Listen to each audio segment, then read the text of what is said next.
Hello दोस्तों। अरे इसकी तो इतनी बड़ी बड़ी मूंछें हैं। ये लड़की कैसे हो सकती है?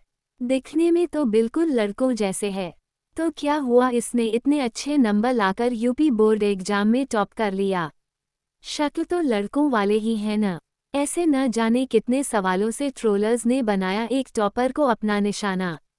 बीते दिन रविवार को उत्तर प्रदेश माध्यमिक शिक्षा बोर्ड की ओर से 10वीं और 12वीं कक्षा की रिजल्ट जारी की गई, जिसके बाद से एक और जहां टॉपर्स को बधाइयां दी जा रही हैं, वहीं समाज दूसरी ओर एक छात्रा के एजुकेशन को दरकिनार कर उसके चेहरे पर सवाल खड़ा करता नजर आ रहा है।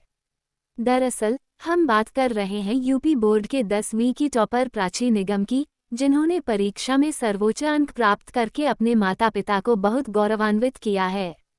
बता दें, प्राची ने 98.50% के उत्कृष्ट स्कोर के साथ 600 में से 591 अंक प्राप्त किए हैं। हैरान करने वाली बात तो ये है कि समाज के कुछ लोगों ने प्राची के अच्छे स्कोर, उनकी पढ़ाई, कड़ी मेहनत को देखने और सराहने की बजाय उनके चेहरे पर दिख रहे बालों का उपहास उड़ाना उचित समझा। तो क्या ऐसा करना सही है कि एक लड़की के एजुकेशन को हम न देखें और उसके चेहरे की प्राकृतिक बनावट से हम उसे जज करें?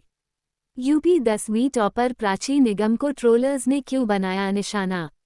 यूपी बोर्ड की रिजल्ट आते ही मीडिया और सोशल मीडिया पर तेजी से टॉपर्स की तस्वीरें और इंटरव्यू के वीडियो आदि वायरल होने लगे। इस बीच 10वीं की टॉपर प्राची के चेहरे पर कुछ बाल नजर आ रहे थे, जिसे देखकर ट्रोलर गैंग ने उसे अपना निशाना बना लिया। लोगों ने प्राची की काबिलियत और योग्यता को नज़रअंदाज कर उनके चेहरे पर दिख रहे बालों को लेकर मजाक उड़ाना शुरू कर दिया। एक ने कमेंट में लिखा कि ये फोटो असली है या मीडिया वालों ने एडिट कर दी है।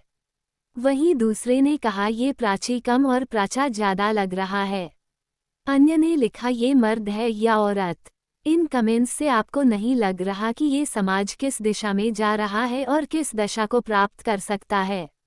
असल में ये समाज की बहुत बड़ी हार मानी जा सकती है, जहां लोगों को सिर्फ दिखावा और खूबसूरती से मतलब है। किसी के टैलेंट और अचीवमेंट से शायद इस समाज को कोई मतलब ही नहीं है। क्या शिक्षा और टैलेंट से बड़ी है खूबसूरती?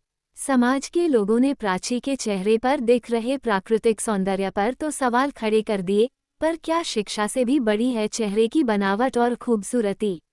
अगर ऐसा है तो फिर चलिए आज से पढ़ाई ही छोड़ देते हैं। फिर सब सौंदर्य पर ही पैसे खर्च करना शुरू कर देते हैं। लेकिन क्या बिना एजुकेशन के समाज चल पाएगा? क्या हमारा विकास हो पाएगा? अगर बिना पढ़े लिखे सिर्फ सुंदर दिखने और फैशन से ही देश चल सकता है, तो फिर देश में एजुकेशन सिस्टम को ही बंद करवा देना चाहिए। क्यों, सही कहा ना हमने?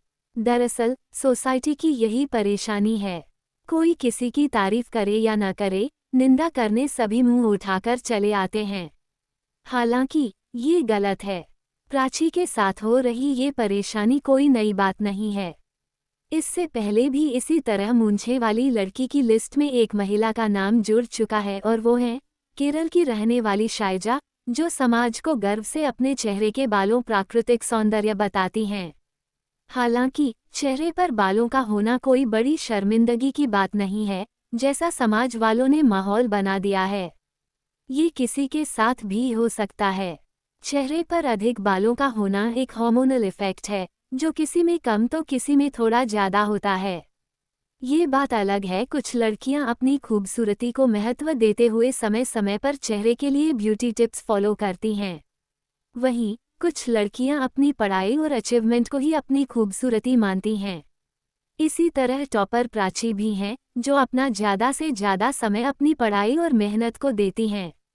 पर इसका मतलब ये बिल्कुल भी नहीं कि समाज उन्हें इस हद तक परेशान करें। धन्यवाद।